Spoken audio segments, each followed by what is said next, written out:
അങ്ങനെ നമ്മൾ ഇന്നലെ പറഞ്ഞതുപോലെ തന്നെ വിരാട് കോഹ്ലി പുതിയ ICCയുടെ പുതിയ ഓഡിയ റാങ്കിങ് വന്നിട്ടുണ്ട്. അതിൽ 1-ാം സ്ഥാനത്തേക്ക് കുതിച്ചിരിക്കുന്നു. അതായത് 1-ാം സ്ഥാനത്തുണ്ടായിരുന്ന രോഹിത് ശർമ്മ 3-ാം സ്ഥാനത്തേക്ക് ഇറങ്ങി. 3-ാം സ്ഥാനത്തുണ്ടായിരുന്ന ഡാരൽ മിച്ചൽ 2-ാം സ്ഥാനത്തേക്ക് കയറി. കോഹ്ലി 1-ാം സ്ഥാനത്തേക്ക് 1 പോയിന്റ് വ്യത്യാസത്തിൽ ഡാരൽ മിച്ചലിനായിട്ട് 784 5 അങ്ങനെ എന്തോ ആണ് റേറ്റിംഗ്.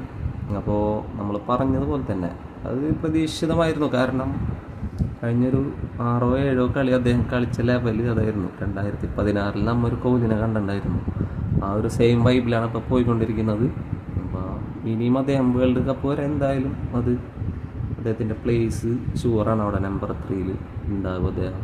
അപ്പോൾ ഈ ഫോം അദ്ദേഹം കണ്ടിന്യൂ ചെയ്ത് പോകണം എന്നാണ് നമ്മൾ ഇപ്പോൾ ആഗ്രഹിക്കുന്നത്. അപ്പോൾ നമ്മുടെ പുതിയ number 1 batter in ODIs Virat Kohli.